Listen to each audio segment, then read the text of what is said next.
teaching demo about web application security. My scope of presentation is as shown: introduction, online reputation management techniques, malwares, hacking of computer and mobile devices, data recovery, and security. Web application security is the practice of protecting websites, applications, and APIs from attacks. It is a broad discipline, but its ultimate aims are keeping web applications functioning smoothly and protecting business from cyber vandalism, data theft, unethical competition, and other negative consequences. First topic is online reputation management. It is the process of creating a positive online presence for your brand. Ito po yung papakita ng parang positive online presence natin. It represents the reputation of an individual or an organization. But what if their online reputation rather is under attack? So ano pong gagawin natin? Step 1, conduct proper documentation for potential court litigation. So, i-document natin kapag meron isang libelous attack laban sa atin or sa ating organization. So, example po dyan is gagamit tayo ng mga tools like Whois or the 3URL rule. Next. Upload content that is friendly, suitable, and optimize it for Google Search Engine Result Pages or SERPs. So, para mawala yung or matabunan yung mga libelous content laban sa atin, mag-upload tayo ng mga friendly and suitable content para kapag nag-search yung mga tao tungkol sa atin or so kung anumang ano yung attack laban sa atin, matatabunan siya. So, ganoon po siya. And step 3, perform takedown services. So, pwede po tayo mag-avail ng mga takedown services. Meron mga private company or firm na nag-aalok ng ganyan. So, they provide services para i-cover or i-take down yung mga libelous attacks laban sa atin. Next is malware. Ano po ba yung malware? Malware is a software that is designed to attack, control, and damage a device security and infrastructure system. So, in general terms, sa masang alam po nila dito is virus. Pero in IT term, it is malware. So, marami po yung klase. As shown, ang mga kilalang malware po is trojans and worms. So, yan po is matagal nang ginagamit ng mga intruders or hackers. Tinatanim yan sa computers or na-access natin yung via files, lalo na kapag galing sa infected device yung ating flash drive at naipasa sa atin. So, dyan po gumagana yung Trojan at worms. So, ngayon, dahil cyber world na tayo, yung adware na po, marami ng adware dahil sa mga ads, sa mga sites, or sa mga apps natin, may mga ads din yan, nakiklik natin. Minsan may lamang adware yan, lalo na yung mga suspicious apps na ginagamit natin. Hacking can be defined as the act of gaining unauthorized access to information, computer systems, and devices along with networks. So, ito po yung unauthorized access or unauthorized na pagpasok sa isang network or device ng isang individual nang wala siyang permiso. Hacking po yan. So, example ng hacking is computer hacking. So, how to know if your computer has been hacked? So, computer running slower than normal, computer not starting, password doesn't work, kahit anong login mo, hindi niya ina-accept, pop-ups, yung tuloy-tuloy na pop-ups ng mga ads, kahit hindi, wala ka namang kiniklik at tuloy-tuloy na lumalabas, strange files, yung mga unusual file na wala naman noon pero nakita mo bigla, strange email attachments, and yung may mga alphanumerical characters na hindi mo maintindihan minsan at nasa email mo, strange network activity, minsan babagal, minsan bibilis, unusual yon, isa rin po sa example, and computer virus. So, na-hack ang isang device o computer through virus.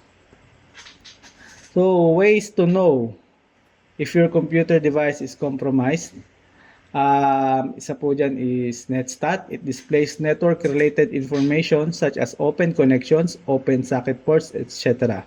Shown is mga sample po ng command ng NetStat. Yan po makikita natin kung sa current network natin is merong unusual IP na hindi natin alam na kung saan galing is makita natin. Yan po yan. And another example po is ang MS Windows Task Manager. Makikita natin dyan yung mga processes ng buong computer natin. And dyan nyo rin mapapansin kung merong unusual executable program na nagra-run. And mapapansin mo naman kung malakas ang pagkain niya ng memory mo. So, ibig sabihin nun, malakas ang paggamit niya sa CPU and your memory dahil gumagana siya at continuous siyang nag-run nang hindi mo alam. And then another example of hacking is mobile hacking. Ways your phone can be hacked. So ito po yung mga paraan para ma-hack ang phone mo by downloading a malicious app. Yan po yung mga untrusted apps. Clicking a suspicious link. So, biglang may mag-pop up sa yung message, tapos may link, naengganyo ka, na-click mo, yan po, mapapasukan ka. And accessing unsecured public Wi-Fi. So, pwede pong gayahin ng mga hacker yung mga public Wi-Fi names. And pwede siyang maggawing nilang accessible para maengganyo po kayong mag-connect, and then mag-connect kayo, mapapasok po nila ang inyong device. So, para po maiwasan natin yan, i-delete natin ang ating mga suspicious apps. Mag-change tayo ng password. Madalas po tayo mag-change ng password at habaan natin. Laluan natin ng mga alphanumerical and symbols. Run anti-malware software. Yan po yung mga antivirus software na pwedeng i-download. Yung mga credible na anti-software sa Google Play. Basta authenticated po ng Google Play. Isa rin po is reset your phone. So, i-reset natin sa factory default para naman po is ma-reset yung buong phone natin. And kung may mga nare-receive ang ating mga contacts na suspicious message, tawagan agad natin sila na hindi iyon galing sa atin dahil infected po ng malware or hacking ang ating mobile device. Last is data recovery and security. Data recovery is a process of retrieving deleted, inaccessible, lost, corrupted, damaged, or formatted data from secondary storage, removable media or files when the data is stored in them cannot be accessed in a usual way. So, suddenly nag-access ka ng file mo and then pagsaksak mo ulit ang flash drive mo, biglang nawala. Para ma-process mo ang pagbalik noon, ang tawag po doon is data recovery. So ito po yung mga sample ng storages ng computer natin. So ang HDD ang pinakamatagal ng ginagamit. So ngayon meron na po tayong SSD, solid state drive, mas mabilis po yan, mSATA, M.2 and eMMC. So yung M.2 kadalasan po sa mga laptop yan. Common cause of data loss. So, samples po ng mga common cause. Malaki pong porsyento ang hardware failures kasi wala naman pong perfect na manufacturing. So, merong factory defect dyan. And then, pangalawa po is ang human error. Yan po, kagaya nung kaninang nabanggit natin na merong mga malicious apps, malicious link na na-click. Yan, pwede po niyang pag-cause ng ating data loss or minsan na-accident nating na-delete. And then, software corruption kapag downtime ang ating system or software na ginagamit, computer viruses, infected po ng malware, yung wipe malware, yung pwede niyang i-wipe out yung buong files mo, theft, pagnanakaw, and others. Example po ng mga software na pwede natin gamitin is as shown, Tenorshare, Stellar Data, IBsoft, Disk Drill, and AnyRecover. So isa lang po yan sa mga sample na pwede nating i-download o i-subscribe na data recovery systems. Internet of Things. So napaka-modern na po natin ngayon. Konektado na halos lahat sa internet. Napapagana po lahat ng internet ang lahat ng ating mga bagay na ginagamit sa pang-araw-araw. So, mga kasama lang po, meron siyang mga kaakibat na risk. Gaya sa industry and vehicles, pwede pong ma-hack ng mga hacker ang mga smart cars, lalo na yung mga electric cars ngayon dahil connected sila sa internet through GPS din, Bluetooth. So, pwedeng pasukan lahat yan ng hackers. Kontrolin nila ang sasakyan mo. Security camera. Yan po, ang mga smart camera ngayon is pwede na rin kontrolin ng mga hacker para madalaman nila kung saan ka at kailan ka umaalis sa iyong property. cyber security war. Ongoing po yan ngayon. Hindi pa rin po tumitigil ang ating cyber security war. And power grids and cities. Lalo na po yung mga smart cities. Pwede pong kontrolin ng mga hacker ang kuryente. Bigla nilang pawalain, biglang ibalik, biglang i-overload. Napakadelikado po niyan. At airline retails. Isa rin po ang mga airline retails na pwedeng pasukin nila. Lalo na yung mga airports.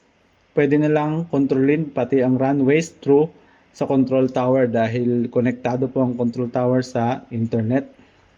And medical devices. So kung sakaling may galit sa iyo na hacker at alam niyang nasa ospital ka, pwede niyang i-hack ang iyong medical device, lalo na kung ito ay smart medical device kung saan connected siya sa internet through IP. So to summarize, web application security is essential to protect data, prevent attacks, comply with regulations, ensure business continuity, maintain trust with users, save costs, and defend against evolving threats in the digital landscape. So better po na mag-invest tayo para sa ating web application security para rin po ito sa ikabubuti natin at ikabubuti ng organization na kinabibilangan natin. So that's all. Thank you po and have a good day sa ating lahat.